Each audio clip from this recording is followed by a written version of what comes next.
She only wanted to win the Carsely jam competition, but when the judge dropped dead and the jars began to explode, Agatha found herself in the stickiest mystery of her life. This is Agatha Raisin and the Jam Jar Jinx. Where in the world are you listening from tonight? Your comments make this cozy corner feel even warmer, and don't forget to subscribe so you never miss the next mystery. Carsely woke beneath a thin veil of May drizzle, the sort that clung to hedgerows and made every cottage look slightly apologetic. The air smelt of damp earth, fried bacon from a neighbour's kitchen, and the promise of fresh gossip.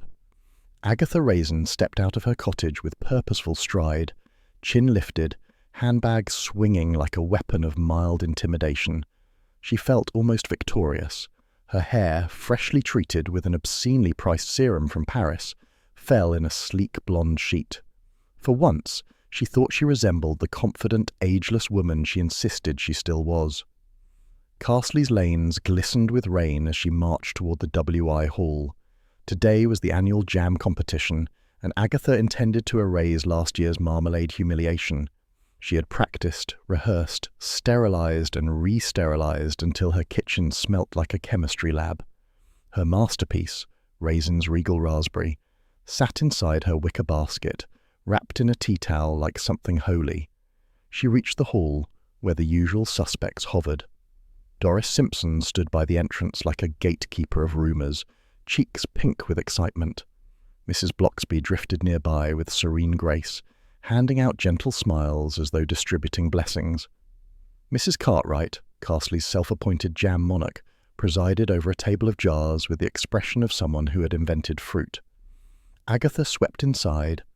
The hall smelled of sugar, pride, and quiet resentment, the typical ambience of a WI competition. She set her jar down with ceremonial care. The label gleamed, the glass sparkled, the colour glowed like a ruby in a sunbeam. "Morning, Mrs. Raisin," Doris said, sidling up with the air of someone itching to drop a tidbit. "You've heard the talk, no doubt." "If it's about Mrs. Cartwright's appalling cardigan, yes," Agatha said. Doris tittered. "No, the other talk, about the jam jar Jinx." Agatha frowned. "The what?" "Apparently," Doris said, lowering her voice to a whisper loud enough for half the hall to hear, "any jar sealed during the full moon spoils something dreadful. Several villagers swear by it." "Utter rot," Agatha snapped, "and superstitious nonsense." "Still," Doris said with relish, "people are saying your kitchen light was on rather late the other night." Agatha opened her mouth to retort, and then it happened. A violent pop echoed through the hall. Her jar's lid flew off like a champagne cork, ricocheting off the table and landing near the judge's feet. Raspberry jam burst forth in a dramatic fountain, arching across the competition table and splattering the lace cloth with sticky red streaks. A collective gasp rippled through the room. Agatha froze. A glob of jam slid slowly down the side of her jar like blood in a melodrama. Mrs. Cartwright's eyebrows climbed. "Oh dear," she said, in a tone that suggested she was absolutely delighted. Mrs. Bloxby touched Agatha's arm gently. Perhaps the pressure inside. "Nothing wrong with my jam," Agatha muttered. "It was perfectly fine this morning." Doris leaned in. "Looks like the jinx struck again." Agatha wanted to hurl the jam jar at her, but even she recognized that would worsen matters. She heard several murmurs. Poor woman. Always trying so hard, and worst of all, some people simply aren't blessed with the knack. Her humiliation spread across the WI hall like spilled syrup. The hall door opened and her handbag began to ring. She fished out the mobile she barely knew how to use. "What?" she barked. Roy Silver's voice chimed down the line. "Darling, I hear your jam exploded. I wish I'd been there. I do adore a spectacle before lunch." Agatha hung up mid-cackle. No competition ribbon for her today. She cleaned the table with tight-lipped fury while Mrs. Cartwright arranged her own jars in a smug little pyramid. As the judging concluded, the crowd thinned. That was when Agatha noticed something promising. Mrs. Cartwright had cornered a younger woman with cropped dark hair, Felicity Dancer, the newcomer from the Mercester Organic Market. Their voices were sharp, choked with irritation. Felicity's jar was placed far from the others, as though someone had nudged it there deliberately. The two women's argument had the brittle crackle of real hostility. Agatha leaned ever so slightly. She caught fragments. Your stall. Undercutting. Not your village. She filed it away. Jam rivalries could be surprisingly vicious. Outside, the drizzle had thickened to a fine mist. Agatha stalked home, heels tapping sharply on the wet lane. Her pride throbbed. She imagined the village talking for weeks. Agatha Raisin's exploding jam would no doubt become folklore. By the time she reached her cottage, her mood had soured entirely. She slammed the door, startling Hodge, who had been curled on the sofa like a well-fed cushion. He blinked at her with the calm superiority only cats possess. "Don't look at me like that," she muttered, kicking off her shoes. It was a perfectly good jar. She lit a cigarette and watched the smoke curl above Hodge's head. The cat, unimpressed, stretched and sauntered into the kitchen. Agatha made tea she didn't want and paced the sitting room. The scene replayed endlessly. The pop, the splatter, Mrs. Cartwright's triumphant smirk. It was enough to make any sane woman consider sabotage, though Agatha thought darkly she would at least have done it properly. The day dragged. Agatha tried reading, then gardening, then reorganizing her spice cupboard, but her humiliation sat on her shoulder like a particularly smug crow. When the phone rang at last, she answered with too much hope. It was Doris. "Agatha, dear, I thought you'd want to know. There's been a bit of an incident." "If this is about my jam, I swear—" No, it's Colin Blatchley." Colin, one of the WI judges, a thin, fussy man who always smelt faintly of disinfectant. "What about him?" "He collapsed this evening, right after supper." Agatha's interest sharpened. "Collapsed how?" "Well, they say he'd been tasting some extra entries today. You know how judges like special samples." Doris paused, milking the suspense. "And he might have eaten from one of the jars affected by the Jinx." Agatha felt a bead of genuine alarm. "He's alive?" she asked. "They're not sure yet." Agatha stood very still. The drizzle ticked softly at her window. Hodge rubbed against her leg, demanding attention. "Thank you, Doris," she said, hanging up. A jam jar Jinx. How utterly ridiculous. And yet a man had collapsed. The rain outside thickened to a steady patter as Agatha drew the curtains. She lit another cigarette, exhaling with slow, thoughtful irritation. She had come seeking victory and left dripping in humiliation. But now something far stranger was brewing. Carsely rarely offered excitement without demanding a price. This time she suspected the price would be more than her pride. She looked down at Hodge. The cat blinked once and curled back up, blissfully unaware that the village was about to turn its gossiping gaze toward poison, rivalry, and jam jars gone wrong. Agatha stubbed out her cigarette. This wasn't over, not by a long shot. Carsely woke to fretful excitement, the sort that seeped through hedgerows faster than drizzle. A soft rain tapped at Agatha's cottage windows, persistent as guilt. She stood at the sitting-room curtains, pulling them apart just enough to peer out. The lane looked perfectly innocent. Damp stone, a sparrow hopping about, Doris Simpson power-walking as if the world depended on her calves. Yet something was wrong. Agatha could feel it, that small twist in the village air that always preceded trouble. A sharp knock rattled her front door.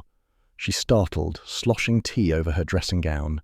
Hodge, offended by the noise and the tea, fled to the bedroom with his tail held high. Agatha opened the door to find Bill Wong on the step, hair damp from the mist, an expression hovering between duty and resignation. "Morning, Mrs. Raisin," he said. "I wanted to catch you before the rumours did." "They already have," Agatha replied. Doris was marching like a woman with a secret. Bill sighed. "Colin Blatchley died this morning, after breakfast." A thrill ran through Agatha. Dark, unwelcome, yet irresistible. "Dead? How?" "That's what we're determining. And before you ask, no, I don't need help." "Then why tell me?" "Because if I didn't, you'd hear from Doris, and then you'd be twice as insufferable." Agatha sniffed. "I am never insufferable." Bill gave her a look that suggested otherwise. "Just keep your head down, please." "Of course," she said sweetly, already planning the opposite. Bill hesitated, then added, "He'd been tasting various jams yesterday. That competition nonsense." Agatha's heart thumped. "The Jinx?" "Don't start," he warned, and left before she could ask more. Agatha shut the door and leaned against it, pulse quickening. A man dead after breakfast, a jam judge. Her jam had exploded spectacularly. Surely life wasn't mocking her. Even for Carsely, that seemed excessive. She dressed quickly. Something black, in case a look of solemnity proved useful, and headed to the Red Lion, where gossip fermented as quickly as the beer. The pub was already noisy, villagers clustered like bees around nectar. Doris waved her over with frantic delight. "Agatha, come here! You'll never believe what they're saying." "I imagine I will," Agatha muttered, sliding into a wooden chair. Mr. Jenkins leaned forward. "It's the Jinx." Agatha resisted the urge to roll her eyes. "Don't be ridiculous." "You saw what happened to your jar," he insisted. "Pressure like that doesn't build on its own."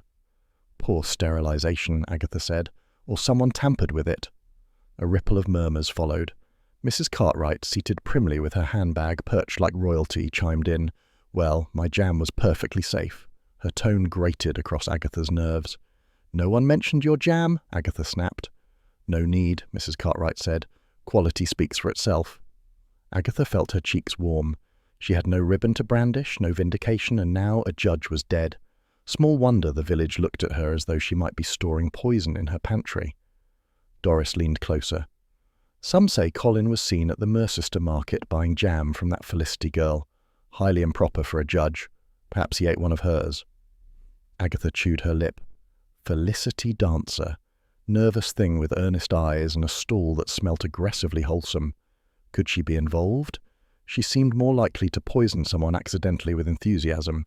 Still, she had argued with Mrs. Cartwright at the hall, and there had been that cloudy jar. Agatha stood abruptly. "I'll visit her stall in the morning." "Bill told you not to interfere," Doris said. "He tells me that every week." The pub's murmurs followed Agatha out like clinging ivy. By the time she returned home, the rain had thickened to a persistent drizzle, drumming softly on her coat. She lit a cigarette at the garden gate and inhaled deeply, letting the smoke curl out like a slow defiance. The next morning, Carsely lay under a pale sky, washed out and restless. Agatha drove to the Mercester market, muttering at slow tractors and slower pedestrians. The market bustled with shoppers and stall-holders, their chatter humming like bees. Felicity stood behind her display of jars, hair tucked behind one ear, jumpy as a kitten. Agatha approached with the air of a woman prepared to pounce. "Morning," she said. Felicity flinched. "Oh, Mrs. Raisin. Hello, can I help you?" Agatha eyed the jars, all neat, all labelled, all smugly orderly. "I hear Mr. Blatchley had one of yours." Felicity's face blanched. "I didn't know. Truly. My jam is perfectly pure. I sterilize everything. I use gloves." "Then what's that?" Agatha pointed at a jar pushed behind a tray. Its contents duller than the rest. A faint clouded ring clung to the glass. Felicity snatched it. "It's nothing. An old experiment." "Looks like it went wrong." "I didn't sell it." Her eyes darted nervously. "I shouldn't have brought it. I forgot it was there." Agatha didn't believe her. Not entirely. Something was wrong, in the jar or the girl or the whole situation. She paid for a clean-looking jar, then walked off, feeling watched. The day dragged with uneasy calm. By evening, her cottage felt too small for her pacing. She poured a glass of wine, then another. When the knock came, she opened the door expecting Bill, but found Charles Fraith leaning against her gate, looking irritatingly handsome in a casual, aristocratic way. "Thought I'd rescue you from your own thoughts," he said, strolling inside without invitation. "And possibly you're cooking." "As it happens, I wasn't cooking." "Good," he said cheerfully. "Your village nearly choked me last time." She gave him a long stare. He smiled, the sort of smile built for annoying her. They sat with wine by the fire. Charles eyed her thoughtfully.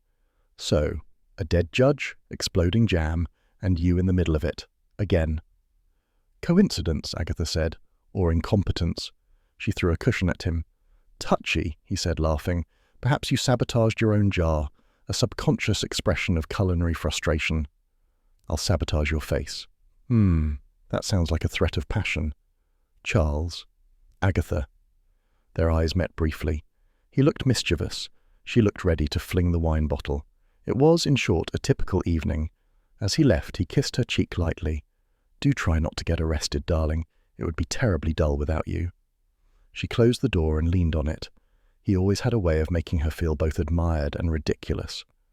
Agatha climbed the stairs, exhaustion tugging at her limbs.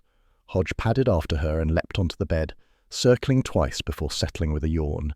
She stroked his head absently. The phone rang downstairs. Agatha groaned, trudged back down and answered.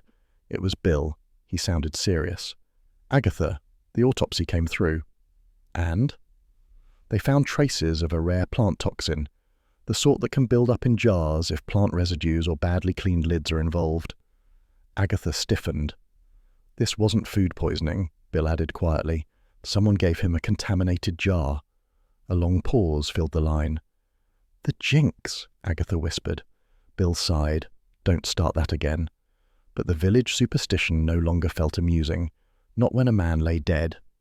Agatha hung up and stood in the silence, the dark kitchen around her smelling faintly of raspberry and guilt. Hodge brushed against her leg, purring, as though reminding her the world still contained small comforts. Agatha lit a cigarette, exhaled slowly, and stared at the faint glow of the village outside. So, a toxin, a dead man, a cloudy jar, and Agatha Raisin, humiliated, suspicious, and ready for mischief. The Jinx felt far less silly now. Carsely wore the pale grey light of early afternoon like an old cardigan, sagging but familiar. The drizzle had faded to a fine mist that clung to cottage roofs and hedgerows. Agatha Raisin walked briskly down the lane, coat buttoned high against the damp. Her humiliation over the exploding jam jar had begun to soften, like bruised fruit left in a warm kitchen. Curiosity was taking its place, creeping in with the stubbornness of a weed. Humiliation fades, she muttered, but a mystery keeps one alive. Hodge, left at home, would doubtless disagree, having chosen sleep over scandal. Agatha reached the vicarage and rang the bell. The door opened to Mrs. Bloxby, serene as always, her calm presence a baffling miracle. She ushered Agatha inside, seating her near the hearth where a pot of tea steamed gently. "You look troubled," Mrs. Bloxby said softly. "I am not troubled," Agatha said. "I am investigating." "Those two states so often overlap," Mrs. Bloxby replied with a small smile. Agatha huffed but sipped her tea. "Colin Blatchley. Poisoned, you know. Bill hasn't said as much, but he never could hide much from me." Mrs. Bloxby folded her hands. "Colin recently handled a rather delicate inheritance dispute. Mrs. Cartwright and her brother Gerald. There was some unpleasantness." Agatha's eyes brightened. Unpleasantness? What sort? He felt she had cheated him. She felt he had squandered the family savings. Colin was caught between them. Agatha felt the tickle of excitement. A messy inheritance, a smug jam queen, and a dead solicitor. Interesting. "Agatha," Mrs. Bloxby murmured gently, "be careful." "Careful is for people who haven't been humiliated in public," Agatha replied, rising. "Thank you for the tea." Outside, the mist had thickened to a stubborn haze. Agatha marched back to her car with purpose. She would not be left out of this investigation, not when jam jars were practically exploding at her feet. By mid-afternoon, she reached the Mercester market. Colours burst through the damp, crates of strawberries, stacks of bread, stalls piled with jars and pickles. Felicity Dancer's stall stood near the centre, its hand-painted sign slightly crooked. Agatha approached just in time to see Felicity arguing with a red-faced farmer built like a disgruntled wardrobe. "You've stolen half my customers," the man barked. "Organic this, organic that. Nonsense." "I can't stop people walking past your stall," Felicity said, arms crossed. "Perhaps try smiling." "Smiling won't sell jam," the farmer snapped. "Neither will shouting," she retorted. With that, Felicity turned sharply and stormed away, leaving her stall unattended. A foolish move in a market full of opportunists. Agatha glanced at the jars. All looked normal except one tucked behind a crate, slightly cloudy. "For analysis," Agatha murmured to herself, sliding the jar into her handbag. In truth, she simply wanted to sniff it later and wrinkle her nose like a seasoned detective. A few shoppers eyed her suspiciously. Agatha blew a strand of hair from her face and strutted off, pretending she was performing an official inspection. Back in Carsely, the village hummed with its customary level of interference. Agatha was halfway to her gate when she heard a dramatic, breathless voice. "Darling, you look positively windswept. I adore it." Roy Silver swooped toward her like a glittering bird. He wore a scarf that could have doubled as theatre curtains. "Roy," Agatha sighed. "Agatha." He kissed the air near her cheeks. "I heard about your jam disaster. Dreadful, darling, utterly dreadful, but I'm here to help. Help how? I shall brand the investigation. Agatha blinked. What? Oh, don't look at me like that. A mystery needs image, cohesion, publicity, perhaps a slogan. Justice for Jam, or maybe Jars of Doom. Roy, for heaven's sake. He looped his arm through hers. Come along, we're going to the Red Lion. I need villagers. Villagers have gossip. Gossip is data. Agatha let him drag her. She suspected resistance would be useless. They entered the pub to a familiar cloud of chatter. Doris Simpson waved them over with both hands, nearly toppling her half-pint. Agatha! Roy! You'll want to hear this. They sat. Roy leaned in so eagerly he almost fell onto Doris's lap. Colin Blatchley had a secret girlfriend, Doris whispered dramatically. Agatha blinked. Who? Doris widened her eyes. No one knows. But he was seen having quiet lunches in Evesham, with a woman much younger. Some say she had a fondness for... She paused smugly. Jam. Roy clapped his hands. Oh, this is marvellous. Agatha frowned. Jam? You mean someone involved in the competition? Most likely, Doris said. Or that Felicity girl. She's always fluttering about with her jars. Felicity? Agatha repeated. Well, she's very pretty, Doris said pointedly. Agatha felt a twinge of irritation, which she ignored by staring hard at her pint. The idea that Felicity might have been charming Colin, or worse, distracting him from proper judging, annoyed her more than it should. Roy leaned back with a dramatic sigh. A love affair, a poisoning, a jinx. It's practically writing itself. Life, Agatha said dryly, rarely needs your help to become ridiculous. Back at her cottage, evening settled gently over the village. Agatha placed the cloudy jar on her kitchen table and stared at it. It looked innocent enough, but then so did half the criminals she'd met. She unscrewed the lid and sniffed. The scent was faintly sour. She wrinkled her nose. Suspicious, she muttered. Hodge padded into the kitchen, tail swishing. He eyed the jar, then Agatha, then made a decisive retreat. Cats, Agatha thought, had excellent instincts. She poured a glass of wine and settled into the sofa. Rain tapped the windows like impatient fingers. She replayed the day's scraps of information. Mrs. Cartwright's inheritance dispute, Felicity's argument with the farmer, the cloudy jars abandoned like guilty secrets. Her mind buzzed. She should leave it to Bill. A sensible woman would leave it to Bill. Agatha was not a sensible woman. The phone rang. She reached for it, expecting Roy. Agatha? Bill's voice sounded tired. She sat up. What now?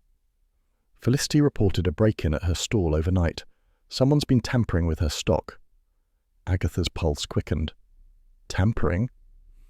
A second jar started bubbling this evening. Same clouding as the one you showed me yesterday. She swallowed. And you're sure it wasn't accidental? No, Bill said. That's the problem. It could be sabotage. Agatha looked at the cloudy jar on her kitchen table. Its dull surface caught the light like a warning. Bill, she said carefully, you're telling me someone is targeting jam jars? Yes, he replied. And Agatha, keep your nose out. This is getting dangerous. She hung up slowly. The room felt strangely still. Hodge leapt onto her lap, curling into a warm ball. Agatha stroked his fur, her thoughts racing. A poisoned judge, a secret romance, a feud, a tampered stall, and those cloudy jars. Agatha sighed. She should keep her distance, she knew that. But as the rain pattered gently and Hodge purred, she felt the familiar quickening in her chest, the one that meant she was about to do something ill-advised, inconvenient, and entirely irresistible. The gossip season had begun, and Agatha Raisin would never be one to sit quietly on the sidelines. A thin sun pushed through the morning haze, lighting Carsely in a weak, apologetic glow. Agatha stood at her kitchen window, clutching her mug of instant coffee as if it contained courage. Sleep had been elusive. Every time she closed her eyes, cloudy jars bobbed before her like sinister jellyfish. Hodge sat on the counter, washing a paw with superior calm. Agatha envied him. Cats never had to deal with poisonings, gossip, or rival jam makers. By late morning, she had gathered enough irritation to function. She rang Charles Fraith, who answered in his usual drawl. Agatha, darling, I was just thinking of you. Then stop before it becomes a habit. We're going to visit Felicity. Ah, the trembling jam maker. Will she cry again? Probably. Bring a handkerchief, and don't flirt. I never flirt with anyone under 30, Charles said airily. Bad for one's reputation. Agatha snorted and hung up. She grabbed her coat, glared at Hodge, who didn't look up, and marched out. Felicity Dancer lived in a small cottage just outside Mercester, a sweet little place with lavender bushes lining the path. The scent drifted through the air like a plea for calm. Agatha felt only mild annoyance. Charles arrived moments later in his vintage convertible, hair perfectly unruffled despite the breeze. "Ready?" he asked, offering his arm. Agatha brushed past him. "Don't be ridiculous." Felicity opened the door with swollen eyes. Her face crumpled at the sight of them. "Mrs. Raisin, Mr. Fraith, I didn't think— Oh, please come in." The cottage smelled strongly of lavender and nerves. Felicity's hands shook as she led them to the kitchen. Everything was painfully tidy. Jars arranged by size, labels aligned with military precision, the kettle gleaming like it feared reprimand. Only one thing seemed out of place, a single jam jar sitting crookedly on the counter. Agatha's eyes narrowed. "You've been crying," Charles said sympathetically. Felicity burst into tears again. "People think I poisoned him. They think my jam killed that poor man. I swear I didn't do anything wrong. I sterilized everything. I'm very careful." "Of course you are," Charles said, patting her hand. Agatha shot him a look. He had drifted effortlessly into comfort mode, a mode that made women trusting. She needed Felicity talking, not swooning. "When did you last see Colin Blatchley?" Agatha asked. Felicity sniffed. "Last week. He bought a jar, but I told him he shouldn't. Judges aren't meant to accept samples." "Yet he did," Agatha said. "I didn't force him." Agatha looked around the kitchen again. It was spotless, unnervingly so. Felicity fussed with the kettle. Her hands shook so badly she spilled water. Charles stepped forward automatically. "Allow me," he murmured. Agatha seized the opportunity. While Felicity and Charles fussed with tea, she slipped toward the pantry door and eased it open. The pantry smelled of sugar and shelves. Neat rows of jars stood proudly, but not all were as perfect as they seemed. Agatha picked one up, clouded. Another. Slight film inside. A third. Something gritty clung to the bottom. Her stomach tightened. Contamination or deliberate sabotage. "Mrs. Raisin?" Felicity's voice hovered behind her. Agatha straightened. "Your pantry is impressive." "I clean constantly," Felicity said, wiping her nose. "Mrs. Cartwright told me I had to keep my place spotless if I wanted to be taken seriously." "Mrs. Cartwright told you that?" Agatha asked. "Yes. She said new people should know their place, that I shouldn't overstep at the WI competition. She didn't want me entering raspberry jam because she—" Felicity clamped her mouth shut. "Because she what?" Agatha pressed. "Because she always wins raspberry," Felicity whispered. "She said it was tradition."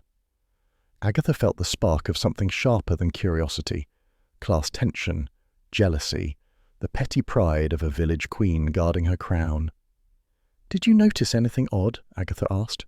Jars moved, lids loosened. Felicity hesitated. "A few jars seemed wrong, but I thought it was my fault. I thought I'd cleaned something badly." "But you clean obsessively," Agatha said. "Yes," Felicity said miserably. "That's why I think someone's framing me." Charles re-entered with the tea.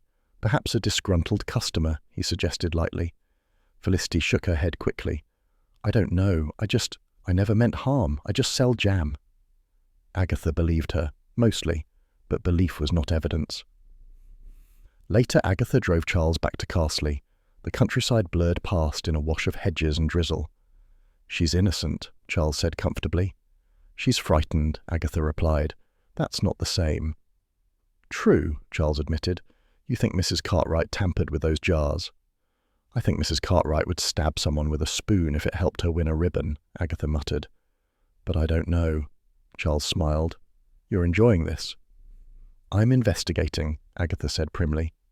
"Yes, that's what I said." She glared at him, but her lips twitched. Back in Carsely, she found Bill Wong waiting at her gate, rain dripping from his coat collar. "I need to talk to you," he said. "You always need to talk to me," Agatha said. "It's a condition." Bill ignored that. "We got the toxin report. The substance found in Colin's system is consistent with residue left on badly sterilized lids." Agatha folded her arms. "So he was poisoned." Or careless, Bill said. He might have eaten from an old jar. Bill, you know that's nonsense. Judges don't mix up samples. Agatha, listen, there's still no proof this was murder. Then find some. Bill pinched the bridge of his nose. Please don't get involved. Too late. That's what I was afraid of. He walked off. His coat looked tired. So did he. Agatha, insulted by his skepticism, marched into her cottage, grabbed one of Felicity's cloudy jars, and stared at it. We'll see who's wrong, she muttered. She walked over to her neighbour, Mrs. Jessop's garden wall. The woman owned 3 cats, all insufferably snooty. One slinked by, a ginger creature with an unfortunate attitude. Agatha set the jar on the wall, opened it, and pushed it gently toward the cat. The cat sniffed, recoiled dramatically, and bolted as if the jar had hissed. Agatha nodded in satisfaction. Scientific progress.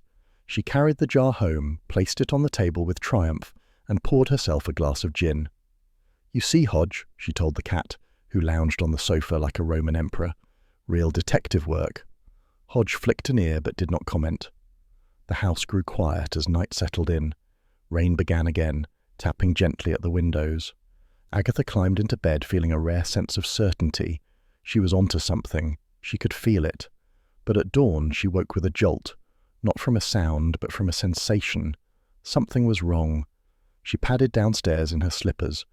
At the foot of the door lay a thin piece of paper, a note, pushed under in the night. Agatha picked it up. The letters were jagged, heavy, written with a trembling hand. Stop stirring the jars. She stared at it, then smiled, sharp and humorless. Someone was rattled. Good. Later that morning, Carsely sat in her front garden beneath a low blanket of grey cloud, the sort that seemed to press down on cottage roofs and villagers' tempers alike. Agatha Raisin stood in her front garden with the threatening note in one hand and a cigarette in the other, glaring at both as if they had personally wronged her.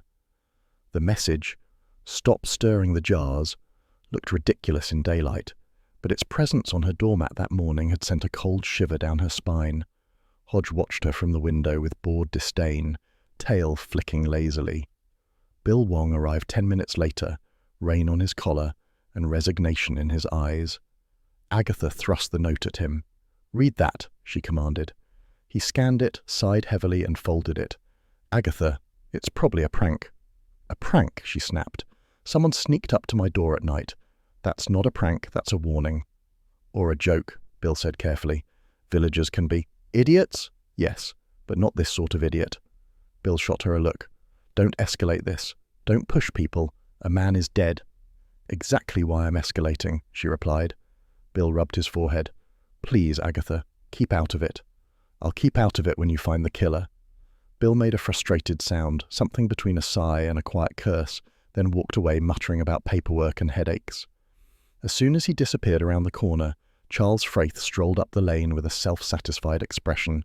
"Morning, darling. Bill looks cross. What have you done now?" Agatha waved the cigarette. "Read the note." He did. A slow grin spread across his face. It's barely threatening. Looks like something written by a nervous child. Or a guilty adult. Or someone with dreadful handwriting. She glared. "Charles, someone is scared. And scared people make mistakes." "True," he said, "but I still think it's a prank." "You think everything is a prank?" "Life is a prank," he said cheerfully. "Come on, let's visit our regal jam queen." Agatha agreed. Mrs. Cartwright had been too smug at the competition, too quick to deflect suspicion, too comfortable in her crown. They arrived at the Cartwright cottage late morning. The garden was immaculate, with primroses arranged as though posing for a magazine. Mrs. Cartwright herself opened the door, dressed in a bright floral jumper that might have been weaponized cheerfulness. "Mrs. Raisin, Mr. Fraith," she said warmly, "do come in. I've just made fresh tea, and I have a new batch of blackberry jam you must try." Agatha exchanged a look with Charles. Blackberry jam from a prime suspect was hardly tempting, but refusing might look too suspicious. They followed her into the kitchen, a sparkling, polished kingdom of jars and utensils. "Terrible business about poor Colin," Mrs. Cartwright said, pouring tea with saintly poise. "But honestly, I'm not surprised. He always seemed rather frail, and too fond of shortcuts, if you know what I mean." Agatha raised a brow. "Shortcuts?" "Well, He tasted all sorts of jams at the village stalls. Some people don't have proper hygiene. You mean Felicity? Agatha asked bluntly. Mrs. Cartwright smiled sweetly. Oh, I didn't say that. But some of these newcomers are rather accident-prone. Agatha's irritation sharpened. She seems careful to me. Mrs. Cartwright's expression tightened for a fraction of a second before smoothing again. I've heard things, and she's young.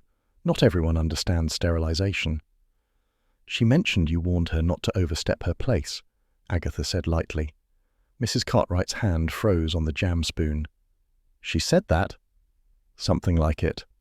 Complete nonsense, Mrs. Cartwright said too quickly. If she twisted my words, that's unfortunate. Charles wandered to the far counter, examining jars with a polite curiosity. Lovely arrangement, he said. Quite the collector. Oh, I do my best, Mrs. Cartwright replied, watching him nervously. Agatha leaned back. Your brother's returned to the village. Mrs. Cartwright stiffened again. Gerald? Yes, unfortunate man. I've been very generous considering the circumstances. Circumstances? Family matters. Nothing to worry about. Charles lifted a jar. This one's a little cloudy. Mrs. Cartwright hurried over. Old batch. Meant to be thrown out. Nothing to worry about. Too many nothing to worry abouts, Agatha thought grimly. They left with polite thanks. Agatha barely waited until the cottage was out of sight before muttering, She's hiding something. Did you see the way she nearly tackled you for touching that jar? Charles nodded. Either she's guilty or she's simply territorial. Or both. Both, Agatha said. Definitely both. The Red Lion was buzzing by the time Agatha and Charles entered. Every villager within 3 miles seemed to be packed inside, clinging to rumours like lifeboats. Agatha spotted Doris Simpson at her usual post near the bar. Doris's eyes sparkled with anticipation the moment she saw Agatha heading toward her. Agatha, you'll want to hear this. Do I ever? Doris leaned in. The waitress from the Drover's Arms in Evesham, you know, the girl with the terrible fringe, she said she saw Colin arguing with a woman the night before he died. Agatha straightened. What woman? No idea, but she was younger, grumpy, and she bought jam jars in bulk at the market. Agatha blinked. Jam jars? Yes, lots of them. Enough to raise eyebrows. Charles sipped his drink. Who buys jam jars in bulk, apart from jam makers? Or poisoners, Agatha murmured. Doris whispered dramatically. Could be Felicity, could be Mrs. Cartwright, could be someone else entirely. Everyone's talking about it. Who else buys jars in bulk? Agatha asked. Doris tapped her chin. Oh, Mrs. Pemberley bought some last week to store her pickled onions, and Mr. Jessup needed jars for his chutney, and... Agatha sighed. So, half the village. Doris nodded enthusiastically. Agatha left the pub feeling more tangled than enlightened. The next morning she drove to the Mercester market again, this time without Charles, who had claimed he needed a nap after too much village stimulation. Agatha approached a row of stalls. The stallholders' faces lit up. Carsely had been gossiping, it seemed. Mercester now wanted its turn. Morning, Mrs. Raisin, said a bearded man selling honey. Shame about Colin. Terrible business. I'm looking into things, Agatha said with her usual mix of pride and threat. Of course you are. She visited the stall where jars were sold cheaply in crates. The woman running it, brisk, tired-looking, perked up at the mention of Felicity. Felicity? Sweet girl. Bit odd, perhaps. She borrowed a book from me last month. Medicinal plants, old remedies, you know, tinctures, herbs, that sort of thing. Agatha blinked. Medicinal plants? Yes, some rare ones too. She said she wanted to experiment with natural preservatives. Agatha stiffened. Rare plants, toxins, experiments, a clue, or a red herring so obvious it practically wore a label. She returned the book? Agatha asked. Yes, the woman said, but she seemed nervous when she handed it back. Agatha thanked her and left, head buzzing. Medicinal plant knowledge, cloudy jars, rumours of a woman arguing with Colin, someone buying jars in bulk. Her instincts prickled. Nothing lined up neatly, but the pieces were beginning to form a shape. Late afternoon found Agatha marching back toward Mrs. Cartwright's lane. Curiosity had gnawed at her all day. She needed one more look, one more glance, One more tiny push. She knocked. No answer. She peered through the side window, as any responsible investigator would, and there on the kitchen counter was a jar she hadn't seen before, a jar with unmistakable clouding, a third one, in Mrs. Cartwright's kitchen. Agatha's heart gave a triumphant little kick.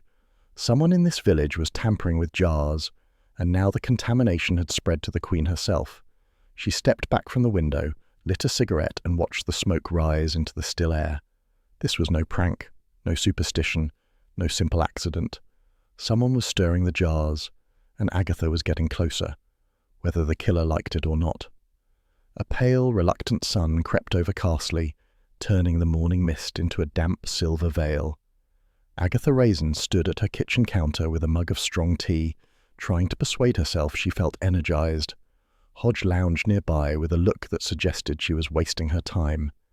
The threatening note from the previous morning still lay on the table, weighted down by an ashtray. Every time she glanced at it, her irritation flared again. Someone was trying to frighten her, as if she hadn't been through worse. By mid-morning, she had arranged her handbag, brushed her hair, changed her coat twice, and felt sufficiently prepared for confrontation. She stepped outside just in time to see Doris Simpson bustling down the lane with a speed belying her age. Doris halted the moment she spotted Agatha. "Agatha, you won't believe who's back." "Judging by your expression, the devil himself." "Close," Doris said breathlessly. "Mrs. Cartwright's brother, Gerald Hesketh, pale as paper and grumpier than usual." Agatha's interest sharpened. "Where?" "Cartwright Cottage. He arrived early, suitcase and all." "Suitcase?" Agatha repeated. "Not just a visit, then?" Doris's eyes glittered. "Oh, I shouldn't repeat gossip, but since when has that stopped you?" Agatha said dryly. "He's claiming he wants what he's owed." Now that was promising. Agatha thanked Doris, hurried to her car, and drove toward the Cartwright property. She found Gerald Hesketh at the garden gate, a hunched figure with sallow skin and a thin moustache that looked uncertain about existing. He scowled at the morning air, then scowled harder when he saw Agatha approaching. "Mrs. Raisin," he said sourly, as though naming a disappointment. "Mr. Hesketh," Agatha replied. "Welcome back." "Temporary," he snapped. "I'm only here to claim what is rightfully mine." "Mrs. Cartwright's jam empire."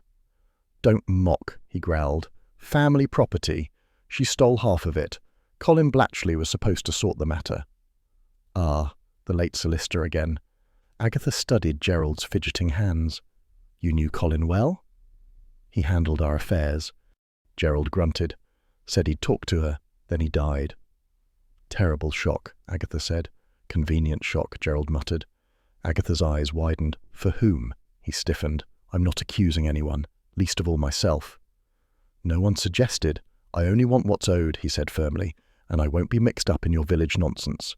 He stalked into the house, slamming the door hard enough to rattle the brass knocker. Agatha folded her arms, watching the garden settle again into suburban peace. Pale, irritable, secretive. She had met many suspects with those qualities. Gerald fit comfortably among them. She lit a cigarette and took a contemplative drag, ignoring the glare of passing dog walkers. Her next step required more information, and there was only one place to find it. Colin Blatchley's office in Mercester was a modest building tucked behind a bank, its reception area smelling faintly of paper and old biscuits. His secretary, a thin woman named Miss Hardwick, greeted Agatha with a mixture of politeness and reluctance. "Mrs. Raisin," she said cautiously, "we're very busy." "I just have a small inquiry," Agatha replied, smiling with forced charm. Miss Hardwick sighed, gestured to a seat, and shuffled through a stack of papers.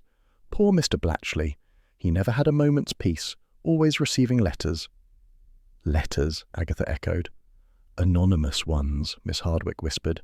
"Nasty things, telling him to judge carefully or face consequences. He said it was probably written by someone with too much time." Agatha leaned forward. "Do you still have them?" Miss Hardwick hesitated. "I shouldn't—" "Oh, of course you shouldn't," Agatha said sweetly, "but I'm helping Bill Wong." "Inspector Wong?" "Detective Sergeant Wong," Agatha corrected, crossing her fingers mentally. Miss Hardwick fetched a small envelope, glancing around nervously. "Don't tell anyone." Agatha opened it. Inside were 3 short notes typed on cheap paper. The messages were vague threats. "Judge fairly. Don't play favourites. Actions have consequences." One sheet held a faint stain. Raspberry? She lifted it to her nose. A soft, sweet scent lingered. She slipped the note into her handbag with discreet speed. Miss Hardwick blinked. You can't take that. I'll return it, Agatha lied, rising gracefully. She left before the secretary could react fully, walking briskly past a startled postman and feeling marginally triumphant, until Bill Wong stepped directly into her path. He folded his arms. What did you take? Agatha attempted innocence. Information. Agatha. Oh, Bill, don't be tedious. You're tampering with evidence. I am collecting evidence, she replied. Something you should appreciate. Bill looked skyward, clearly praying for patience. Just don't make things worse. I hardly ever do. Bill let out a short laugh that said otherwise. Back in the Mercester market, Agatha found Felicity Dancer's stall cluttered with jam jars, spoons, labels, and tension. Felicity was mid-argument with Mrs. Cartwright. Again. Mrs. Cartwright's cheeks were flushed. You're stealing my customers. Customers can choose where they shop, Felicity shot back, fists clenched. And I'm not lowering my prices because you're angry. I've been selling jam here for 20 years, Mrs. Cartwright declared. People trust tradition. People trust hygiene, Felicity retorted. Shoppers around there pretended to examine cauliflower while shamelessly eavesdropping. Agatha stepped into the fray. Ladies, must we turn the market into a battleground? Felicity whirled around. Mrs. Raisin, she's accusing me of poisoning people. I didn't say poisoning, Mrs. Cartwright snapped. I said incompetence. Agatha raised a brow. Interesting distinction. Mrs. Cartwright huffed. I'm leaving. This is uncivilized. She marched off toward her car, muttering about standards. Felicity sagged against the table. She's unbearable. She's threatened, Agatha corrected, and frightened people lash out. You mean guilty people, Felicity murmured. That crossed my mind, Agatha admitted. And yet everyone thinks it's me, Felicity said bitterly. Agatha studied her. The girl looked exhausted, skin pale beneath freckles. She was either innocent or a brilliant actress. Possibly both. I heard you borrowed a book on medicinal plants, Agatha said gently. Felicity's eyes widened. Oh, that. It was for research. Natural preservatives. Everyone uses chemicals. I wanted something organic. Some medicinal plants are toxic, Agatha said. I didn't use any dangerous ones, Felicity insisted. Just rosehip and elderflower, nothing harmful. Did anyone see you with the book? I returned it straight away, Felicity said, cheeks colouring. I didn't want rumours starting. Too late for that, Agatha thought. She left the stall with a fresh sense of unease. The village seemed woven with knots, every tug only tightening them. Jealousy, inheritance, rivalry, insecurity. A perfect recipe for poison. That afternoon, Agatha drove back to Carsely. Clouds gathered ominously above the hills. She parked near the green and headed toward the Red Lion, where chatter spilled out through the open door. Inside, a waitress was telling a fascinated audience about Colin's argument in Evesham. Agatha only caught the tail end, and she slammed the table. He looked terrified. Another mysterious woman. Another thread. She ordered a half of cider and sat where she could observe everyone unnoticed. Charles breezed in 10 minutes later, taking the seat opposite with an amused smile. You look like a spy, he said. I'm listening. You're always listening, he replied fondly. Agatha updated him quickly. Gerald's return, the letters, the raspberry-scented note, Felicity's argument, the jam jars. Charles frowned thoughtfully. So many quarrels, he said. It's practically Shakespearean. Don't be dramatic, Agatha muttered. Charles grinned. Darling, this village practically throws drama at you. She couldn't argue with that. Evening settled over Carsely like a heavy shawl. Agatha returned home, fed Hodge, poured a gin, and sat by the window watching drizzle streak the glass. She felt tired, the sort of tired that sank into bone, yet beneath it pulsed exhilaration. A knock sounded on her door. She opened it to find Bill standing there, coat dripping, expression grim. Agatha, there's news. Go on. The toxin levels in Colin's stomach were concentrated, Bill said quietly. Not accidental, not residue, deliberate. A slow chill crept through Agatha. We're officially treating it as poisoning, Bill finished. Agatha nodded once. I knew it. Bill didn't smile. Please tread carefully. I never tread, she said. I stride. He shook his head, resigned. Just try not to provoke a murderer. Agatha closed the door, heart thudding. She stroked Hodge's fur, feeling his warmth. So, it was murder. No superstition, no accident. And someone in Carsely had stirred more than jam. Carsely spent the morning wrapped in a soft drizzle that clung to gardens and gossip alike. The village moved with a peculiar mix of excitement and dread, the kind that only appeared when rumour outpaced reason. By breakfast, every lane hummed with the same thrilling nonsense. The jam jar jinx was real, and the full moon had cursed the village. Agatha Raisin, standing at her front gate with a cigarette, glared at the fog, as if it personally offended her intelligence. Hodge sat in the window behind her, staring out with regal boredom. A pair of villagers passing by whispered dramatically, "Full moon, see? The jar's sealed, then it'll always spoil." "Colin died after eating a jinxed one," the other said breathlessly. Agatha exhaled a hard stream of smoke. "Idiots," she muttered. "We're surrounded by idiots." But the village, as usual, ignored her reason.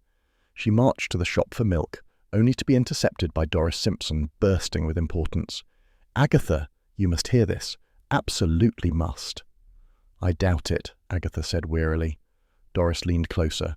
"A friend of mine, a reliable friend, mind you, said Colin was given a special jar the morning he died." Agatha froze. "Special how?" "Cloudy," Doris whispered dramatically. "Cloudy like the others. He didn't buy it. Someone handed it to him." Agatha felt a flicker of genuine alarm. "Who?" "That's the mystery, isn't it? But someone gave it to him directly." Agatha abandoned the milk entirely and hurried home, mind buzzing. If Colin hadn't chosen the jar himself, then someone had ensured he received a specific one. That meant planning. And planning meant murder. She dropped her handbag on the hall table and shouted, "Charles!"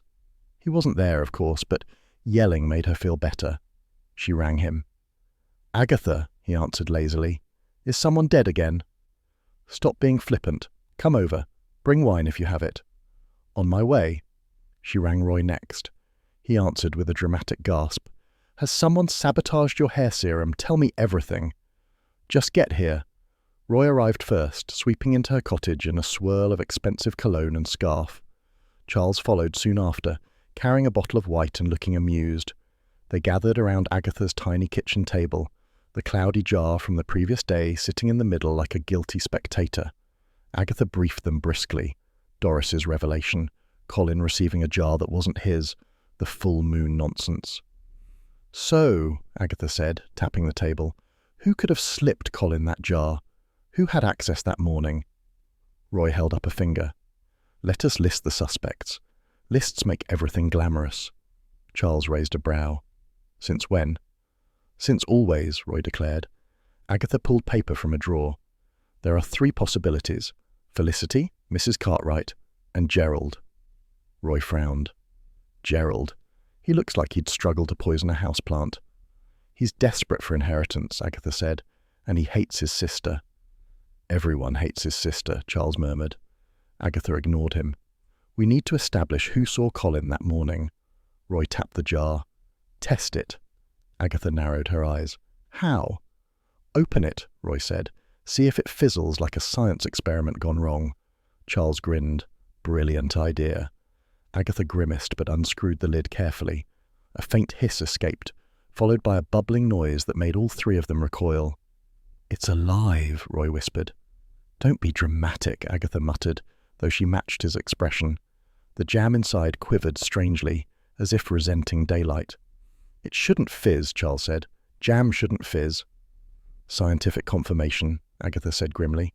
"This batch is tampered with." "Or cursed," Roy added helpfully. "Shut up, Roy." Agatha slammed the lid back on and wiped her hands on a tea towel. She felt a surge of ugly satisfaction. This was proof, or at least it felt like something close to it. Charles leaned back. "So, what now? Interrogate villagers one by one?" "No," Agatha said. "We're going to the WI Hall." Roy blinked. "Why?" "Because," Agatha said, grabbing her coat, "if someone wanted to sabotage jars, they'd start with the WI storage cupboard." Charles smiled. "I love when you're devious." "I'm always devious," she snapped. The WI hall sat silent in the light drizzle, a squat stone building smelling faintly of sugar and damp pride. Agatha unlocked the side door using a key she had forgotten to return after last year's Christmas function. "You really do steal things," Roy whispered. "Borrow," Agatha hissed. "Quiet." The hall was dim, lit only by thin grey daylight slipping through the high windows. Their steps echoed across the polished wooden floor. They reached the storage cupboard. Agatha fished out a bobby pin from her handbag, because she always carried one, even if she never quite admitted why, and picked the lock. "You terrify me sometimes," Charles murmured admiringly. "Good." The cupboard door creaked open. Inside sat rows of supplies, bunting, ribbons, tablecloths, and a box of spare jam lids. Agatha reached for the box. Dust puffed upward. She lifted a lid, examined it, and froze. A faint residue clung to the edge, a pale, chalky film, exactly like the jars she had seen before. Her pulse quickened. "Charles, look." He bent forward, eyes widening. "That's the same stuff." Roy peered over their shoulders. "Are we sure it's not just dust? The WI produces alarming dust." Agatha shook her head. "This is residue from whatever toxin contaminated the other jars." She dug deeper in the box. More lids, more residue. Someone had tampered with them. Someone with access to WI supplies. Someone who wanted spoiled jam in circulation. Then Agatha spotted something else at the bottom of the box. A scrap of paper. Torn, thin. She lifted it out carefully. It was part of a typed message. The edge matched the anonymous letters that Colin had received. "You see," she whispered, "this didn't come from outside the village. Someone at the WI sent the warnings." Charles folded his arms. "So the poisoner is local." "Everyone is local," Roy pointed out unhelpfully. Agatha stared at the paper, feeling that familiar cold thread of certainty wrap around her spine. This was no coincidence. Someone connected to the WI had threatened Colin, and someone had tampered with WI supplies. Someone close, someone trusted, someone who had handled jars before the competition. She slipped the scrap into her handbag. "We need to go," she said. "I don't fancy being found snooping." They left quietly, closing the side door behind them. On their walk back, rain began again, thin, persistent, and annoyingly smug. Roy shivered dramatically. "Agatha, darling, I can't believe we're solving a murder in drizzle. It's so unfashionable." "Murder doesn't wait for sunshine," she replied. Charles adjusted his scarf. "What's the next step?" "We need to revisit Felicity," Agatha said. Roy sighed. More jam. But they didn't reach Felicity immediately. News reached them sooner. Doris Simpson intercepted them near the green, rushing toward them with unrestrained excitement. "Agatha, you must hear this. It's shocking." "Everything's shocking to you," Agatha said tiredly, "but this truly is." Doris caught her breath. Felicity was seen behind the market, crying her eyes out, and she had a bottle with her, a half-empty one. "What bottle?" Agatha demanded. "Some plant extract. Looks suspicious. My cousin says she looked guilty as sin." Roy gasped. "A poison bottle?" "Could be anything," Agatha snapped, though her stomach tightened. Doris nodded dramatically. She was hiding it quickly, very guilty. Agatha felt a wave of conflicting emotions roll through her. Felicity had seemed fragile, overwhelmed, but she had also been secretive. Borrowed books on medicinal plants, hid cloudy jars, argued with Mrs. Cartwright, and now a bottle of extract? A red herring, perhaps, or something more dangerous. Rain streaked down Agatha's coat. She lit a cigarette with shaking fingers. "Agatha," Charles said gently, "you look troubled." "Of course I'm troubled," she snapped. "Someone's poisoning jam while idiots talk about the full moon." Roy patted her shoulder. "We'll solve it, you always do." But Agatha wasn't so sure. The village had begun weaving its threads tighter. Jealousy, fear, rivalry, guilt, and somewhere in that web, someone had slipped Colin a special jar. The drizzle thickened, and Hodge's warm presence waiting at home felt like the only solid thing left in the world. Agatha flicked ash into a puddle. The full moon theory was nonsense. But murder was real. A late evening drizzle settled over Carsely like a damp curtain, softening the hedgerows and making the stone cottages gleam faintly under the street lamps. Agatha Raisin stood in her small kitchen, swirling a glass of wine and debating whether to pour another. Hodge sat on the table in regal silence, tail curled neatly around his paws, watching her with the unimpressed air of a creature who expected more from humans. Agatha had just sat down when a frantic knock rattled her front door. Hodge bolted off the table with an indignant chirp. Agatha muttered a curse, set her glass aside, and marched to the door.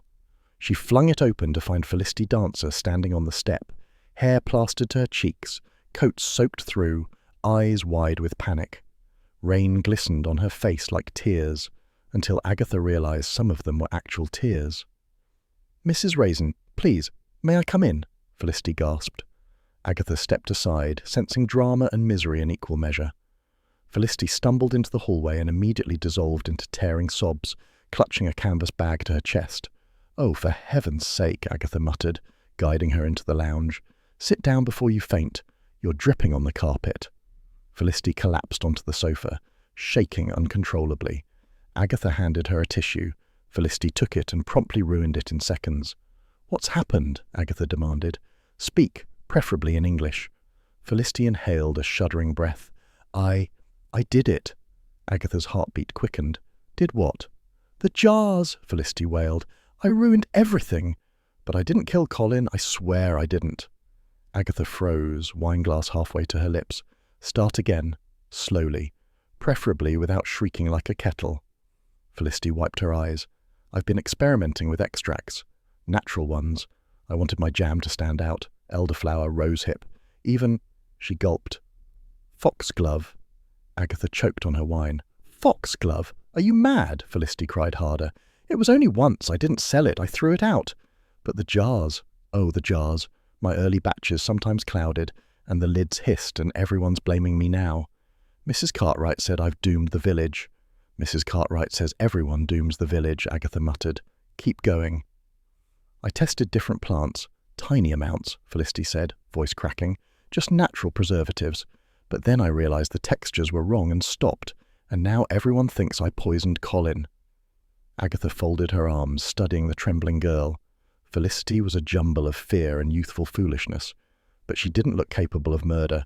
Emotional collapse, yes. Homicide, unlikely. "Who told you the police suspect you?" Agatha asked. "Bill Wong. He said there was contamination in some of my jars."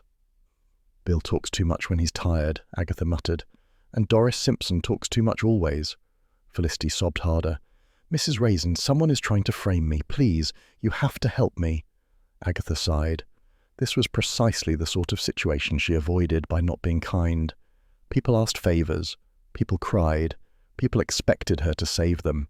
But Agatha's instinct, sharper than pride, vanity, or even gossip, told her Felicity was innocent. "Go home," Agatha said gently.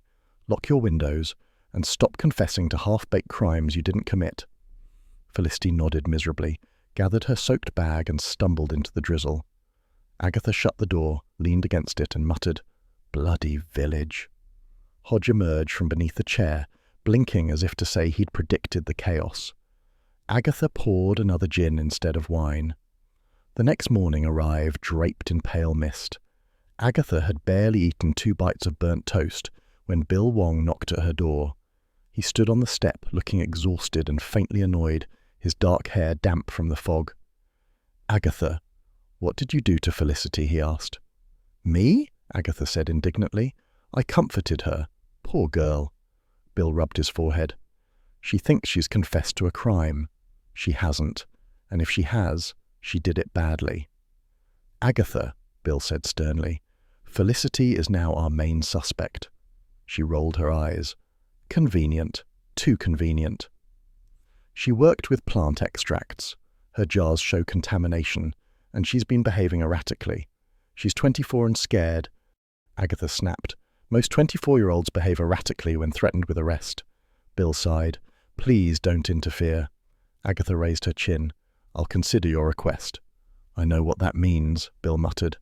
He walked away with the weary gait of a man bracing for disaster. Agatha felt a small flicker of guilt, quickly extinguished by determination.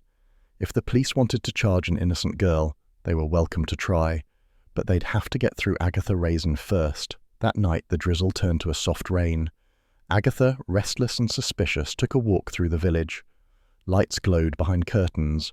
Carsely felt both peaceful and unnervingly alert, as though waiting for something unpleasant to happen. She paused near Mrs. Cartwright's lane. Movement caught her eye, a shadow slipping behind a hedge. Someone creeping. Agatha ducked instinctively, flattening herself behind a privet hedge, cursing its prickly leaves. She peeked through. Gerald Hesketh was sneaking up to his sister's cottage, shoulders hunched, hands stuffed in his coat pockets. He rapped sharply on the back door. Mrs. Cartwright opened it a crack. The two siblings hissed urgent words. "You promised me money, Joyce," Gerald snarled. "I promised no such thing," Mrs. Cartwright snapped. "You disgraced us enough. You'll get nothing." "I'll expose what happened with the jars," Gerald said, voice low and dangerous. Mrs. Cartwright paled. "You wouldn't dare." "Try me." Agatha's pulse quickened. What had happened with the jars? And why was Mrs. Cartwright frightened of her own brother? The conversation ended abruptly when a dog barked nearby. Gerald stormed away, nearly slipping in mud.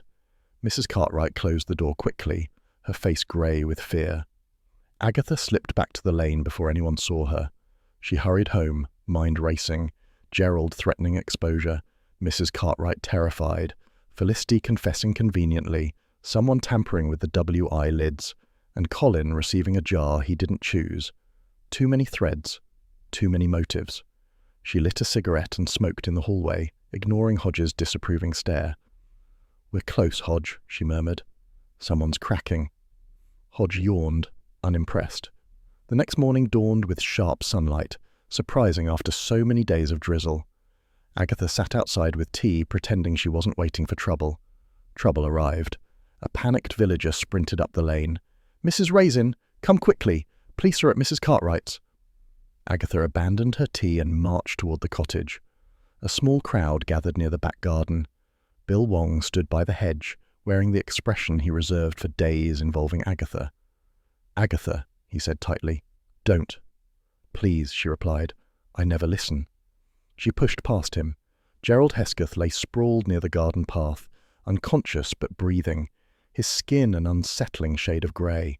Shards of a smashed jam jar glittered beside him. The remains of cloudy jam oozed across the stone. A constable knelt beside the man. "Poisoned, sir. Same signs as Colin." Agatha felt a brief, sharp jolt of triumph. She had been right. Then concern followed. She didn't actually want the man dead. Bill turned to her. "Someone attacked him, or he poisoned himself accidentally." Agatha folded her arms. "Or someone wanted to silence him before he exposed something." Bill groaned. "Agatha, don't argue. He threatened Mrs. Cartwright last night. I heard him." Bill stared at her. "You were eavesdropping again." "Observing," she snapped. He rubbed his face. "This is spiraling." "It's spiraled," Agatha corrected, "and the killer is getting reckless." Bill's voice softened slightly. "Agatha, please tread carefully." "I never tread," she said. "I stride." She stepped back, gaze fixed on the smashed jar. It gleamed in the sunlight like a warning. Someone in Carsely was poisoning jars with deliberate intent. They had tried to frame Felicity. They had silenced Colin. They had nearly silenced Gerald. Agatha felt a familiar, fierce determination sharpen her thoughts. This wasn't superstition. This wasn't clumsiness. This wasn't a village misunderstanding. This was murder. And Agatha Raisin didn't intend to let the killer stir one more jar. Hodge, sitting in her window at home, stretched lazily, utterly unaware that Carsely's peace was cracking like glass. Carsely woke under a hard, cold light that made every stone cottage look slightly accusatory. A stiff breeze rattled the budding hedgerows, sending petals scattering across the lanes like small white warnings. Agatha Raisin stepped outside her cottage with a cigarette clamped between her fingers and a determination that could have cut glass. Hodge watched her through the window, blinking slowly, unimpressed by either weather or murder. Gerald Hesketh lay in hospital, groggy but alive, poisoned by a cloudy jar smashed beside him, the same toxin found in Colin's system. Someone was desperate, someone was escalating, someone was losing control, and Agatha intended to corner them. She flicked ash onto the garden path, inhaled deeply, and set off toward the hospital in Mercester. Bill Wong met her at the entrance, looking tired enough to fall asleep standing. "Agatha," he said, tone flat with dread, "don't cause a scene." "I never cause scenes," she said, striding past him. "I create opportunities." "That's what I'm afraid of," Bill muttered. Gerald lay propped up on a thin pillow, face pale, eyes heavy. He glared when Agatha entered. "You again," he rasped. "You're welcome," she said briskly. "Who tried to kill you?" "I don't know," he snapped, "but I didn't poison myself." "Start talking. Why were you skulking around with jars?" Gerald rubbed his temples. "I stole some from Felicity, to frighten her. She keeps taking customers from my sister. I never meant to poison anyone." "How many jars?" Agatha pressed. 3, maybe 4. I just wanted to rattle her." "Did you tamper with them?" "No," he barked. "I swapped labels, that's all." Bill scribbled notes. "So someone else added toxin." Gerald glared at both of them. "I don't know anything about poison. I just wanted Felicity to stop undercutting prices." "You nearly died for it," Agatha said sharply. "I know," he muttered. Agatha watched him for a moment. Gerald was annoying, petty, resentful, but not cunning, and certainly not a murderer. He lacked the nerve, the subtlety, and most importantly, the motivation. Scaring Felicity was one thing, murder was another entirely. She turned on her heel. "Bill, come with me." "I'm working a case." "So am I," she said, "and I'm closer than you." Bill closed his eyes briefly. "Please, Agatha, don't make things worse." "Me? Never." She marched off, leaving Bill groaning into his notebook. Back home, Agatha set her handbag on the kitchen table, poured herself a tea she didn't want, and retrieved Colin's anonymous letters from where she had tucked them in a folder. 3 notes, typed. Threatening caution. One stained with faint raspberry scent. She laid them out under the window. Morning light revealed something new, something she had missed before. A smudge. Not ink, not dust. A fingerprint. Faint but visible, and sticky. Jam residue. Her pulse jumped. She leaned closer. The print was irregular but distinctive, the kind someone might leave if they licked their fingers while sealing jars. A memory bubbled up, Mrs. Bloxby's calm voice over tea the week before. "Mrs. Cartwright does have one bad habit. She always licks her fingers when sealing. Dear woman, but dreadfully unhygienic." Agatha had dismissed it at the time. Now it landed like a stone in her stomach. Mrs. Cartwright had handled jars that morning. Mrs. Cartwright had argued with Colin. Mrs. Cartwright had panicked over losing Jam Glory. Mrs. Cartwright had every motive to silence him. Agatha grabbed her coat. "Hodge, don't scratch the sofa," she said, though she knew he would. Mrs. Cartwright's cottage looked serene in the late morning sun, flowers nodding peacefully in the garden. Agatha knocked. No answer. She circled to the back, where a faint clatter sounded through an open kitchen window. Agatha slipped inside. The kitchen was immaculate, too immaculate. Everything polished, everything arranged, except one cabinet door not fully closed. Agatha approached, pulse quickening. Inside, behind a neat stack of labelled jars, sat another row, plain, unlabelled, tucked out of sight. She pulled one out, cloudy. Another, cloudier still. A third bubbled faintly, a secret stash of test jars. Mrs. Raisin. Agatha jumped, nearly dropping the jar. Mrs. Cartwright stood in the doorway, colour draining from her face. "You're trespassing," Mrs. Cartwright snapped, though her voice shook. "And you've been poisoning," Agatha replied calmly. Mrs. Cartwright's hands fluttered at her sides. I can explain." "Good," Agatha said, setting the jar down. "Start with Colin Blatchley." Mrs. Cartwright's shoulders sagged. She moved to a chair and sat heavily. Agatha remained standing, arms folded. "I didn't mean for him to die," Mrs. Cartwright whispered. "He said he'd found hygiene issues in my batch. Said he'd talked to the WI, that I'd lose my standing, my title, everything. He said the jars I'd sent might cause upset stomachs, or worse." Agatha felt the room tilt slightly. "So you silenced him?" "No," Mrs. Cartwright cried. "I only wanted to frighten him, make him ill for a day or 2, enough to stop meddling. I gave him a special jar, a weak jar, just enough contamination to make him queasy." "You thought small poisoning was fine?" Agatha demanded. Mrs. Cartwright covered her face. "I didn't know the toxin levels were so high. I didn't know it had concentrated. Something must have changed. Changed how? Agatha pressed. Mrs. Cartwright shook her head miserably. I don't know. I only made him one jar. One. I hid the others here. My test jars. I was experimenting too, but I didn't give him those. I didn't kill him, not intentionally. Agatha felt a chill settle in her spine. Mrs. Cartwright was guilty, but not entirely. Not of everything. What about Gerald? Agatha asked. Mrs. Cartwright flinched. That wasn't me. Someone else tampered with your stash, Agatha said slowly. Someone escalated things. Mrs. Cartwright nodded weakly. I thought perhaps Gerald did it. But he's too clumsy, too self-serving. He only steals and threatens. Agatha's eyes drifted back to the stash. The jars looked disturbed, one missing entirely, several pushed aside. Someone had accessed them recently. Someone bold, someone desperate, someone who wanted to expose Mrs. Cartwright or destroy her. Agatha stared hard at the cabinet. A faint label scrap caught her eye, a torn corner of a market sticker. Felicity's stickers. Her breath hitched. Someone had tampered with the test jars. Someone who had access to both sets of jars. Someone who wanted to highlight Mrs. Cartwright's unhygienic practices. Someone who borrowed books on plant extracts. Someone who confessed to experiments. Someone whose stall had cloudy jars that were dismissed as clumsy rather than deliberate. Someone whose tears had come too easily. Agatha felt a cold, sharp realization. Felicity. Not a murderer, but a meddler. A panicked young woman who had tried to expose Mrs. Cartwright by contaminating her test jars, believing it would force the WI to see the truth.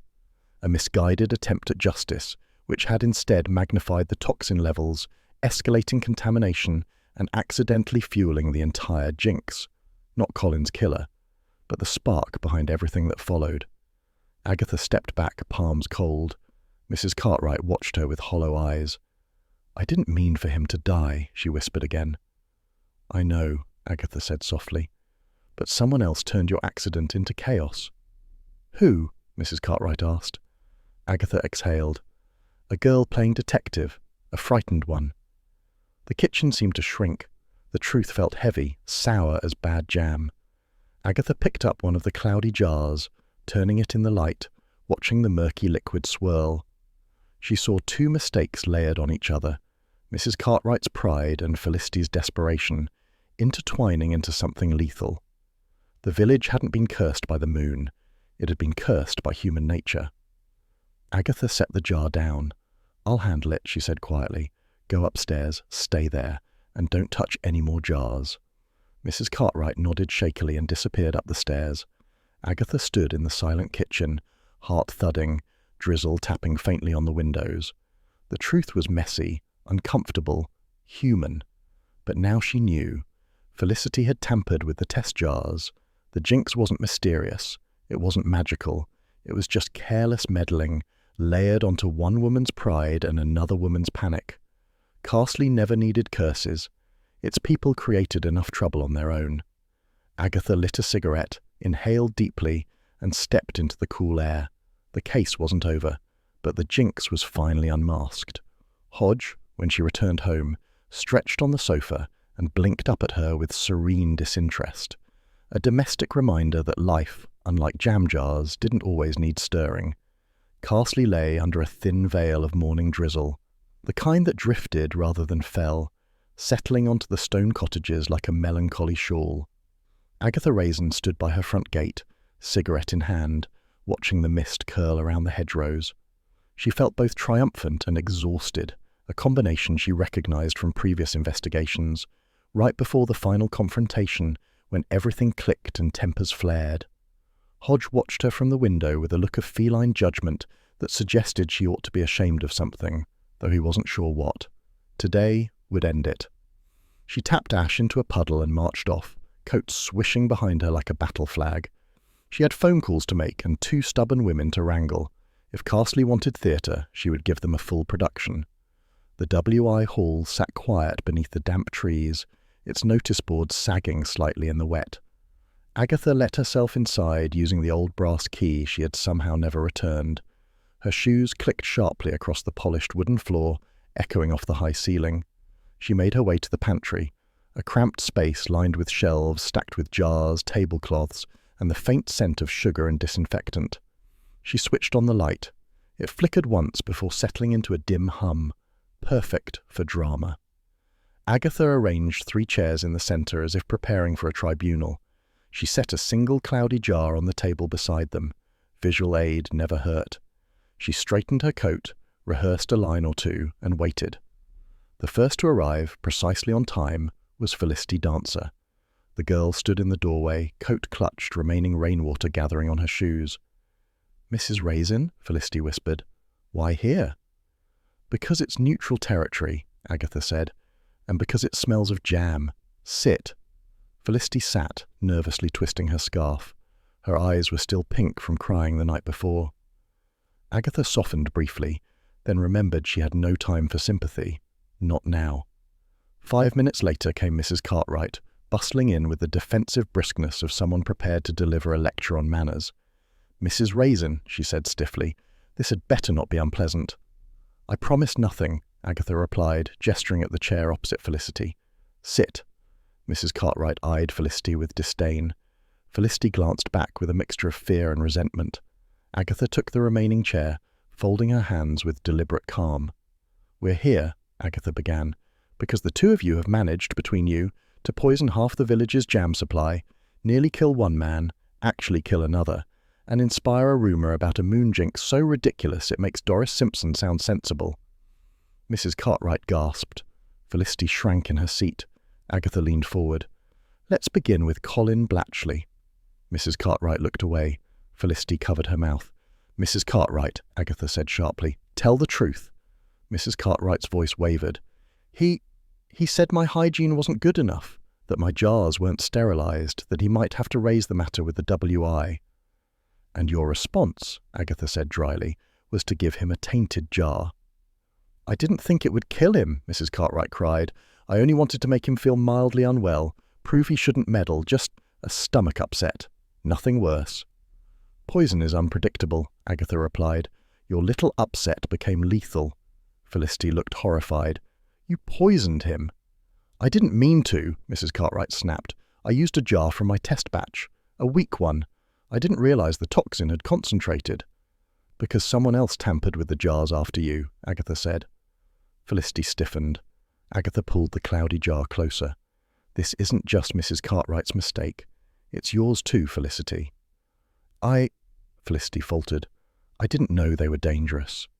"You tampered with her test jars," Agatha pressed, voice firm but not cruel. "You wanted to expose her sloppy methods. You wanted people to see she was cutting corners." Felicity burst into tears. "I only wanted her to stop calling me incompetent. She kept stealing my customers, mocking my stall, telling everyone I didn't belong. I thought if I exposed her bad jars, she'd get in trouble." "You added extracts to her batch," Agatha said. "You didn't know the jars were already contaminated. You worsened them without realizing it." Mrs. Cartwright's face turned scarlet. "You meddled in my kitchen." "I only touched the test jars," Felicity cried. "Not the real ones. I thought it was supposed to be harmless. Just show the WI that you didn't sterilize properly." "Between you," Agatha said coldly, "you created a perfect storm." Mrs. Cartwright gave Colin a tainted jar. Felicity magnified the contamination in her panic to expose her. Gerald stole jars to scare Felicity, accidentally spreading them around, and the village chalked everything up to nonsense about a full moon. The 2 women stared at each other, 2 halves of the same foolish, fearful error. "Neither of you intended a death," Agatha said, "but you caused one. Pride, rivalry, stupidity, the usual Carsely ingredients." Mrs. Cartwright collapsed into her chair, trembling. Felicity covered her face with her hands. A soft creak sounded at the pantry door. Bill Wong stepped in, his expression a careful blend of disappointment, fatigue, and relief. "Agatha," Bill said, shaking his head. "You couldn't wait, could you?" "You're welcome," Agatha replied coolly. "Everything's laid out. 2 confessions, 1 tragedy, 1 nearly fatal follow-up. Your case is complete." Bill approached the women gently. "Mrs. Cartwright, you will come with us. Felicity, you will also need to provide a statement. Both of you bear responsibility, though the law will decide how much." Mrs. Cartwright nodded miserably. Felicity whispered, I'm sorry. I never meant—" Agatha cut her off. Intent doesn't erase consequences. Bill gave Agatha a look, caution mixed with gratitude. Thank you, but please, for once, stay out of the paperwork. Agatha lifted her chin. I do not do paperwork. Good, Bill said, because you'd only create more. He led the two women out. Agatha followed them into the corridor, arms folded, chin tilted at an angle of smug resolve. Yet, as they left the hall, she caught the whispers beginning outside among the villagers gathering near the green. It's Agatha, someone muttered. She stirs everything. Always poking her nose in. Where she goes, trouble follows. The Jinx wasn't the moon. It was Agatha Raisin. Agatha stiffened, spine prickling. Not the most flattering reputation, but not entirely wrong either. She turned away before Bill saw the flicker of hurt cross her face. Back at her cottage, she hung up her coat, fed Hodge a generous helping of his favourite biscuits, and poured herself a gin. The rain had eased, but the sky remained low and heavy, as though holding its breath. She sat in her armchair by the window, lighting a cigarette with a practised flick. Smoke curled upward in a slow, thoughtful ribbon. Carsely was safe again, though the village would undoubtedly complain about her methods for weeks, maybe months, maybe forever. Hodge leapt onto her lap and settled with a contented sigh. Agatha stroked his warm fur, the tension slowly loosening from her shoulders. They'll talk, she muttered. They always do. Hodge blinked up at her in serene agreement. But without me poking my nose in, she added, half the village would be dead. Hodge yawned, unbothered. Agatha smiled faintly, a tired, ironic curve of lips. Carsely blamed her for the Jinx, but she knew the truth. She wasn't the curse. She was the cure. Irritating, meddlesome, necessary. Agatha Raisin exhaled a final stream of smoke, watching it fade into the dim kitchen light, and allowed herself a small, private victory. Carsely eased back into its usual rhythm, as if the village itself had exhaled after a long, nervous spell. The drizzle lightened to a half-hearted mist. The hedgerows stood freshly trimmed. Even the gossip seemed to return to its normal, leisurely simmer. After weeks of panic about toxins, jinxes, and cloudy jars, the place looked almost respectable again. The WI hall, which had served as both laboratory and battleground, was scrubbed until it smelled fiercely of lemon polish. Agatha stood outside it now, arms folded, watching two committee members shuffle towards her like children summoned for scolding. Mrs. Raisin, said Mrs. Pemberton, clearing her throat as if preparing to recite scripture, on behalf of the Women's Institute, we would like to acknowledge your contribution. You mean apologize, Agatha said. A pained silence followed. Mrs. Pemberton's mouth twitched. A form of that, yes. Noted, Agatha replied, although she tried not to look too pleased. One must be dignified in victory, even if the victory involved jam sabotage, accidental poisoning, and half the village accusing her of conjuring a curse. They hurried away before she could add anything about reinstating her judging privileges, which, she decided, was probably wise. Roy Silver arrived next, sweeping into Carsely like a strong gust of London air and perfume. He appeared at her doorstep wearing sunglasses absurd for the weather and a scarf that could have doubled as stage curtains. "Darling," he cried, "I hear the jam saga is over. Honestly, the countryside is exhausting. Everything here is either deadly or homemade." "That's rural life," Agatha said. "People die and someone bakes a cake." Roy shuddered theatrically. "Well, I'm taking my fragile metropolitan nerves back to London, but I wanted to witness your triumph before I flee, heroine of the hedgerows." "Hardly," Agatha muttered, but Roy hugged her tightly, leaving a faint scent of bergamot and ambition behind. "Call me," he said, "if another food-related murder occurs, or if you're bored, or if you finally decide to move somewhere civilized." He vanished in a flurry of scarf and self-importance, startling Hodge, who had been sunning himself on the windowsill. The cat retreated with a glare that suggested Roy's existence offended him on a personal level. That afternoon, Charles Frayth telephoned, his voice smooth as cream as always. "Agatha, my dear, I thought you might like dinner this evening. Something indulgent, something triumphant, something not involving fruit preserves." Agatha hesitated. Normally she would have leapt at the offer, partly for the company and partly for the pleasure of watching Charles pretend not to be amused by her. But today she felt odd, hollow almost, as if the end of the case had pulled something taut inside her. "Not tonight," she said, trying to sound breezy.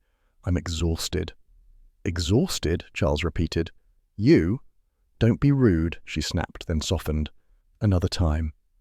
"Of course," he said lightly, though she could hear a shade of disappointment hidden under the charm. "Rest well." Agatha hung up and immediately felt annoyed with herself. Exhaustion was one thing, refusing a nice dinner was another. She poured herself a small gin to compensate for her stupidity. In the early evening, Mrs. Blocksby arrived with a warm expression and a covered dish. "I thought you'd be tired," she said gently, "and I imagine you haven't eaten." "That's a dangerous assumption," Agatha replied, though she was secretly grateful. The dish smelled of something savoury and non-lethal. They sat in the living room, Hodge curled under a chair, tail flicking lazily. Mrs. Blocksby studied Agatha with her usual quiet insight, which Agatha found alternately comforting and alarming. "You did well," Mrs. Blocksby said. "Very well." "Everyone thinks I'm the village curse," Agatha grumbled. "Nonsense. People talk because talking is easier than changing." Mrs. Blocksby folded her hands in her lap. "Still, you take things to heart." "I do not," Mrs. Blocksby smiled. "You do. Pride can be quite poisonous, you know." Agatha bristled. "Are you comparing me to a jar?" "No, only suggesting that sometimes we endanger ourselves by refusing to feel vulnerable." "Vulnerability is overrated," Agatha said sharply. "So is pretending not to feel it." They fell into a companionable silence. Agatha sipped her drink. Mrs. Blocksby's comment lingered like the aftertaste of something both sweet and sharp. Perhaps she was tired. Perhaps she was sensitive after days of accusations, confessions, and that ridiculous rumour about the full moon. Or perhaps, though she would never admit it aloud, Mrs. Blocksby was right. The vicar's wife stood at last. "Try to rest, Agatha. You've earned it." "Thank you," Agatha murmured, watching her leave. The house felt quieter after the door closed, the kind of quiet that made one think too much. Dusk seeped into Carsely, softening the stone cottages and stretching long shadows across the lanes. Agatha stood at her cottage window with a fresh gin and tonic, swirling the glass absently. The village looked so ordinary now, peaceful, innocent even, as if it hadn't spent the past weeks indulging in conspiracy theories about cursed jars. She exhaled slowly. Mrs. Blocksby's words returned to her. Pride could be poisonous. Maybe that was true. Maybe she had thrown herself head first into the investigation, partly out of humiliation. The fear of being laughed at, dismissed, or overshadowed by those dratted WI women. She hated that thought, hated it because it rang uncomfortably true. A rustle behind her made her glance back. Hodge stretched luxuriously on the sofa, his paws extending with a regal indifference. The cat blinked at her, unimpressed by human introspection. "Don't judge me," she told him. Hodge yawned in reply. Agatha lit a cigarette, the flame briefly illuminating her face in the window reflection. Smoke curled upward, soft and steady. She watched the village settle into calm as lamps flickered on one by one, glowing in the misty evening like small promises of normality. "Next year," she muttered, "I'm winning that blasted jam competition." Hodge flicked an ear, sceptical. "Unless," she added darkly, "the village cooks devise another curse." She smiled at that, a dry, amused little curve. Carsely would never be free of scandal, and she would never be free of Carsely, no matter how much she pretended otherwise. The place infuriated her, but it also filled the long, quiet spaces of her life. She took another drag on her cigarette, feeling the familiar sting of warmth in her chest. Somewhere beyond the hedgerows, a dog barked. A kettle whistle echoed faintly from a neighbouring kitchen. Ordinary sounds, comforting ones. Agatha leaned her forehead briefly against the cool glass. Perhaps Mrs. Blocksby was right. Perhaps pride had pushed her into danger. Perhaps it always would. But it had also saved the day, again. And that, she thought with a wry smile, was irony enough for one evening.